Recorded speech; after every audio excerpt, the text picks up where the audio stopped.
S ನೀವು ಮಾತಾಡಬೇಕು. ನಿಮ್ಗೇನು ಅನ್ನಿಸ್ತು ನೀವು ಹೇಳಬೇಕು. ಅಮ್ಮ ನನಗೆ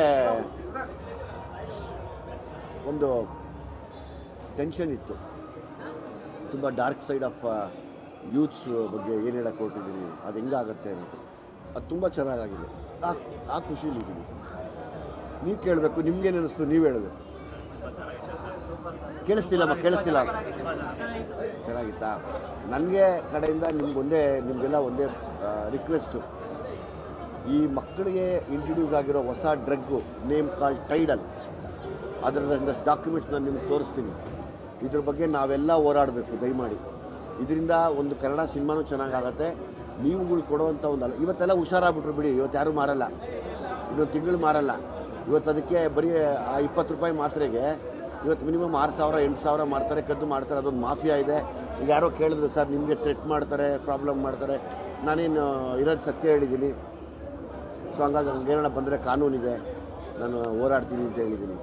ನೀವು ದಯಮಾಡಿ ನಿಮ್ಮ ಅಣ್ಣ ತಮ್ಮಂದರೆ ಆಗ್ಬೋದು, ನಿಮ್ಮ ಅಕ್ಕ ತಂಗಿರೇ ಆಗ್ಬೋದು, ನಮ್ಮನೇಲಿ ನನ್ನ ಮಕ್ಕಳೇ ಆಗ್ಬೋದು, ಯಾರು ಬೇಕಾದ್ರೆ ಅಂಟ್ಕೊಬೋದು ಕಾಯಿಲೆ. ಒಂದು ದಿನ ನಾವು ಚಿಕ್ಕ ವಯಸ್ಸಿದ್ದಾಗ ಗಾಂಜಾ ಸೇದೋರು ಎಲ್ಲೆಲ್ಲೆಲ್ಲೋ ಕಾಣಿಸೋರು. ಈಗ ರೋಡು ಕಾಣಿಸ್ತಾವ್ರೆ. ನೀವು ಗಾಂಜಾ ಅಂತ ಬಂದರೆ ಅದರಲ್ಲಿ ಇವತ್ತು ನಾನು ಹೇಳುವಂಥ ಮೆಡಿಸನ್ ದಮ್ ಅನ್ನೋದು, ನಾನೇನು ಹೇಳ್ತೀನಿ, ಪೇಯ್ನ್ ಕಿಲ್ಲರ್ಸ್ ಹಾಕೋದು, ರ್ಯಾಟ್ ಪಾಯ್ಸನ್ ಹಾಕೋದು, ಅದನ್ನು ಕೊಟ್ಟು ಮಕ್ಕಳನ್ನ ಹಾಳು ಮಾಡ್ತಾ ಇದ್ದಾರೆ. ಸಿಂಥೆಟಿಕ್ ಡ್ರಗ್ ಅಂತ ಬಂದರೆ ಇವತ್ತು ಕೆಲವರು ನಿಮ್ಗೆ ಯಾರು ಅಂತ ಗೊತ್ತು, ಅವರೆಲ್ಲ ಆಟೋಮೆಟಿಕ್ಕಾಗಿ ಬೆಂಗಳೂರಲ್ಲಿ ಮಾರ್ತಾ ಇದ್ದಾರೆ. ಆಯಿತು, ಅದು ಹಾಳಾಗೋಗ್ಲಿ ಅಂತ ಬಿಟ್ಟರೆ ಇವತ್ತು ಮಾತ್ರೆ ಬಂದ್ಬಿಟ್ಟಿದೆ. ಇವತ್ತು ನಿಮಗೆ ಗೊತ್ತಂಗೆ ತ್ರಿಪುರ ಅಲ್ಲಿ 2,000 ಚಿಲ್ಲರೆ ಹೆಣ್ಮಕ್ಳಿಗೆ HIV, 6,000 5,000 ಚಿಲ್ಲರೆ ಗಂಡು ಮಕ್ಕಳಿಗೆ HIV ಆಗಿದೆ ಅಂತ ಮಾಹಿತಿ ಇದೆ. ಎಲ್ಲೋ ಒಂದು ಕಡೆ ನಮ್ಮ ನಾಡಲ್ಲೂ ಬಂದುಬಿಟ್ರೆ ಬದುಕೇ ನೋಡಿದಿರೋ ಮಕ್ಕಳಿಗೂ ಕೂಡ HIV ಆಗಿಬಿಡ್ಬೋದು ಇದು. ಸೊ ಹಂಗಾಗಿ ನಿಮ್ಮೆಲ್ಲರ ಇದೆಲ್ಲ ಆ್ಯಕ್ಚುಲಿ ನಿಮ್ಮ ಸಿನಿಮಾ, ನಮ್ಮನೆ ಮಕ್ಕಳದು ಅಂದ್ಕೊಂಡು ನೀವೆಲ್ಲ ನಿಂತ್ಕೊಂಡ್ರೆ, ತುಂಬ ದೊಡ್ಡ ಮಟ್ಟಕ್ಕೆ ಹೋರಾಡಿದ್ರೆ ಇದನ್ನು ನಾವು ಒಂದು ಹಂತಕ್ಕೆ ತರೋಕ್ಕೆ ಪ್ರಯತ್ನ ಪಡೋಣ. ನಾನು ನಿಮ್ಮನ್ನೆಲ್ಲ ಕರ್ಕೊಂಡು ಹೋಗ್ಬಿಡ್ಬೋದು ಅಲ್ಲಿಗೆ. ಬಟ್ ಇವತ್ತು ಹುಷಾರಾಗ್ಬಿಟ್ರು, ಇವತ್ತೆಲ್ಲ ಹುಷಾರಾಗ್ಬಿಟ್ರು. ಅದೊಂದು ದೊಡ್ಡ ಮಾಫಿಯಾನೇ ಇದೆ ಇಲ್ಲಿ. ನನಗೇನು ಅಂದರೆ, ಕಷ್ಟಪಡೋ ತಂದೆ ತಾಯಿ ತುಂಬ ಕಷ್ಟಪಡ್ತವೆ. ಮಾತು ಕೇಳ್ದಿರೋ ಮಕ್ಕಳಿದಾರಲ್ಲ, ಅವರು ನರಳೋಗ್ತಾ ಇದ್ದಾರೆ. ಹೆಂಗೆ ಅಂದರೆ, ಅವರು ಒಂದು 25-30 ವರ್ಷಕ್ಕೆ ಸತ್ತೋಗಿ ಅಪ್ಪ ಅಮ್ಮನಿಗೂ ಜಲ್ದಿ ಸಾಯಂಗೆ ಮಾಡ್ತಾ ಇದ್ದಾರೆ. ಇದು ಇವತ್ತು ಓಡ್ತಾ ಇರೋ ಒಂದು ಡಾರ್ಕ್ ಸೈಡ್ ಆಫ್ ಬ್ಯಾಂಗ್ಳೂರ್ ಇದು. ಇದು ಸತ್ಯವಾಗಿ ನಡೀತಾ ಇದೆ. ಅದಕ್ಕೆಲ್ಲ ವಿಷಯಗಳು ಎಲ್ಲೆಲ್ಲಿ ಓಡಾಡ್ತಿದ್ದಾವೆ ಅದೆಲ್ಲ ಗೊತ್ತು ನಮಗೂ. ಅದಕ್ಕೆ ನೀವೆಲ್ಲ ಒಂದು ಕೂಗಿದ್ರೆ ನಾವೆಲ್ಲ ನಿಲ್ಬೋದು, ಅದ್ರ ವಿರುದ್ಧವಾಗಿ ನಿಲ್ಬೋದು. ಇದನ್ನು ನಾವು ಬ್ಯಾನ್ ಮಾಡಿಸ್ಲೇಬೇಕು. ಅದು ಯಾರಿಗೆ? ಕ್ಯಾನ್ಸರ್ ಪೇಷಂಟ್ಗೆ ಕೊಡುವಂಥ ಮಾತ್ರೆ ಅದು. ಆ ಮಾತ್ರೆ ಯಾರಿಗೆ ಕೊಡ್ಬೇಕು? ನೀವು ಪೇಷಂಟ್ಸಿಗೆ ಕೊಡಿ. ಎಲ್ಲಿ ಕೊಡ್ಬೇಕು ನೀವು? ನಿಮ್ಮ ಡಾಕ್ಟ್ರ್ ಕೈಯಲ್ಲಿ ಕೊಡಿಸಿ. ಅವ್ರ ಪೇಷಂಟು ಅಂತ ಗೊತ್ತಾದ್ರೆ ಅವ್ರ ಕೈಯಲ್ಲಿ ಕೊಡಿಸಿ. ಅದನ್ನು ಯಾರೋ ನಮ್ಮ ಅಜ್ಜಿ ಪೇಷಂಟು, ನಮ್ಮ ತಾತ ಪೇಷಂಟು ಅಂತ ಹೋಗಿ ಚೀಟಿ ಕೊಟ್ಟಿದ ತಕ್ಷಣ ಕೊಟ್ಬಿಡ್ತಾ ಇದ್ದೀರಾ, ಅಥವಾ ನಿಮಗೆ ಗೊತ್ತಿದ್ದು ಮಾಡ್ತಾ ಇದ್ದೀರಾ ಅದನ್ನು? ಆಯ್ತಾ? ನಿಮಗೆ ಗೊತ್ತು ಇದರಿಂದ, ಯಾಕೆಂದರೆ ಅವ್ರ ಮಕ್ಕಳು ಸಾಯ್ತಾ ಇಲ್ಲ, ಕಂಡವ್ರ ಮಕ್ಕಳು ಸಾಯ್ತಾವ್ರೆ ಅಂತ ಗೊತ್ತಿದ್ರು ನೀವು ಕದ್ದು ಅದನ್ನು 5,000 ರೂಪಾಯಿಗೆ 6,000 ರೂಪಾಯಿಗೆ ಡಿಮ್ಯಾಂಡ್ ಮಾಡಿದ್ರೆ 10,000 ರೂಪಾಯಿಗೆ ಮಾಡ್ತಾಯಿದ್ದೀರ. ನೀವು 10,000 ರೂಪಾಯಿಗೆ ನೀವು ಮಾರಿದ್ರೂ ಒಂದು ತಿಳ್ಕೊಳ್ಳಿ, ಆ 10,000 ರೂಪಾಯಿ ತರಕ್ಕೆ ಆ ಮಗು ಒಂದು ಕ್ರೈಮ್ ಮಾಡ್ತಾ ಇದ್ದಾನೆ.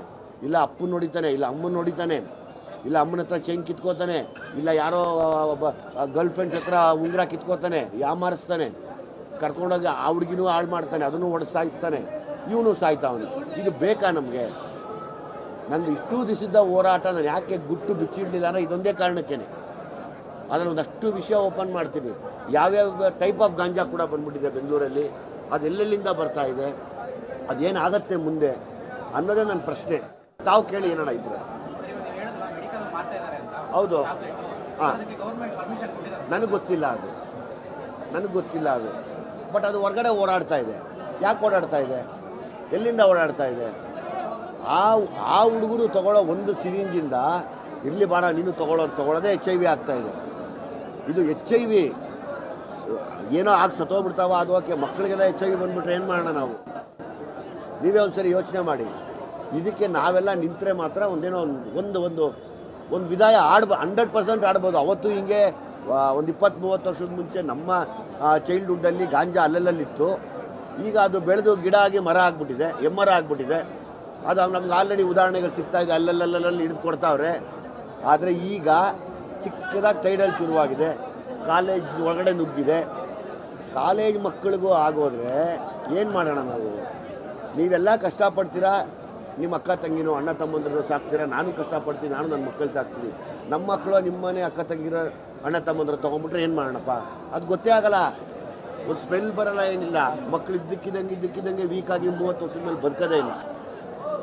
30 ವರ್ಷದ ಮೇಲೆ ಬದುಕಲ್ಲ ನೀವು. ಬೇಕಾದರೆ ಯಾರಾನ ಅದಕ್ಕೆ ಸಂಬಂಧಪಟ್ಟಂಥ ಡಾಕ್ಟ್ರಿಗೆ ಕೇಳಿ.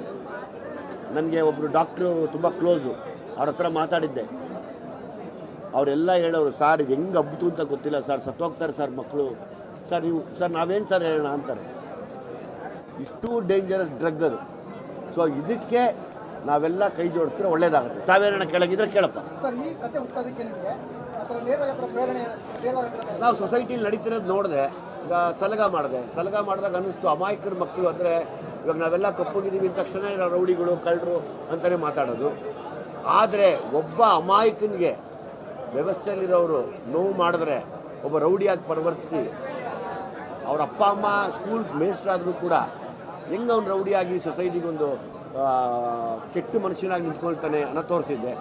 ಇವಾಗಲೂ ಅಷ್ಟೇ, ಅದೇ ಈ ಸಲಗಕ್ಕೆ ಯೋಚನೆ ಮಾಡಿ ಅದೇ ವಯಸ್ಸಿನ ಮಕ್ಕಳು ಇವತ್ತು ಡ್ರಗ್ ಮಾರ್ತಾರವ್ರು ಯಾರು? ಕೊಡೋರು ಯಾರು? ಯಾಕೆ ಕೊಡ್ತೀರಾ ಅದನ್ನು? ಈಗಾಗಲೇ ಪಾಪ ಯಾರೋ ಒಬ್ಬರು ಸುಮಾರು ವರ್ಷಗಳ ಹಿಂದೆ ಒಬ್ಬರು ಫೇಸ್ಬುಕ್ಕಲ್ಲಿ ಲೈವ್ ಮಾಡಿದ್ದಾರೆ. ಆ ಲೈವ್ ಲಿಂಕ್ ಹತ್ರ ಇದ್ರೆ ಕೊಡ್ತೀನಿ ನಿಮಗೆ. ಪಾಪ ಹುಡುಗ ಆ ಮನುಷ್ಯ ಹಿಡ್ಕೊಂಡು ಇದು ಟೈಡಲ್ ತೊಗೊತಾವ್ರೆ ಅಂತ ಕಿರ್ಚ್ತಾರೆ ಪಾಪ ಅವರು. ಅಷ್ಟೇ ನಿಂತೋಯ್ತದು. ಅದ್ರ ಮೇಲೆ ಯಾರೂ ಗಮನ ಹರಿಸಿಲ್ಲ. ಇವತ್ತು ನೀವೆಲ್ಲ ಸೇರಿರೋದು ಒಂದು ದೊಡ್ಡ ಶಕ್ತಿ ನನಗೆ. ಇದನ್ನು ಮುಚ್ಚಿ ಆ ಲಿಂಕ್ ಎಲ್ಲೋ ಇರಬೇಕು, ಇದ್ರೆ ಕಳಿಸ್ಕೊಡ್ತೀನಿ ನಿಮಗೆ. ಪಾಪ ಇದೊಂದು mafia. Drug is A mafia ಯಾವಾಗಲೂ. ಈಗ ಯಾರೋ ಕೇಳಿದ್ರು ಸರ್ ನಿಮ್ಮ ಮೇಲೆ ಥ್ರೆಟ್ ಕಾಲ್ಸ್ ಬರುತ್ತೆ. ಬರಲಿ ಬಿಡಿ, ಕಾನೂನಿದೆ. ಕಾನೂನಿಗಿನ್ನ ಥ್ರೆಟ್ ದೊಡ್ಡದಾ? ಸದ್ಯಕ್ಕೆ ಇಲ್ಲಿವರೆಗೂ ಬಂದಿಲ್ಲ. ಬಂದರೂ ಕೂಡ ಕಾನೂನು ಇದೆಯಲ್ಲಪ್ಪ, ಅಲ್ವಾ? ಅದೊಂದು ದೊಡ್ಡ ಮಾಫಿಯಾ ಇವತ್ತು ಬೆಂಗಳೂರಲ್ಲಿ. ಅಪ್ಪ ಇಲ್ಲ, ಈಗ ನನ್ನ ಡೈರೆಕ್ಷನ್ ಅಂತ ಬಂದಾಗ ನಾನು ಚಾನ್ಸ್ ತೊಗೋಬೇಕಾಗತ್ತೆ. ಈಗ ಎಲ್ಲನೂ ನೀವು ನೋಡಿ, ಬರೀ ಕಥೆನ 18 ವರ್ಷದಿಂದ 25 ವರ್ಷದ ಹುಡುಗರಿಗೆ ಮಾತ್ರ ಹೇಳ್ತಾ ಹೋಗ್ತೀನಿ ಏನು ಅಂತ.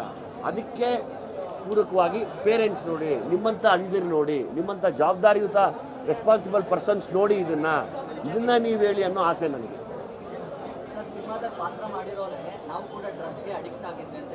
ಯಾರು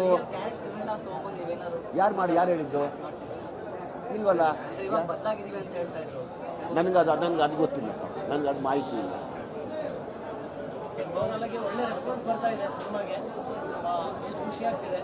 ಖುಷಿ ನಿಮ್ಮೆಲ್ಲರ ಸಾಥ್, ನೀವು ನನಗೆ ಕೊಟ್ಟಂಥ ಸಾಥು, ಎಲ್ಲ ಮಾಧ್ಯಮದವ್ರು ಕೊಟ್ಟಂಥ ಸಾಥು, ಮತ್ತು ನನ್ನ ಜೊತೆ ನಿಂತಂಥ ಎಲ್ಲ ನನ್ನ ತಂಡ ಮತ್ತು ಎಲ್ಲ ಅಭಿಮಾನಿಗಳು.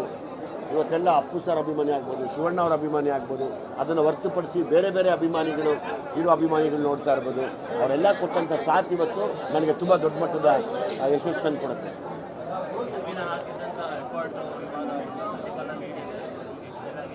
ಅಮ್ಮ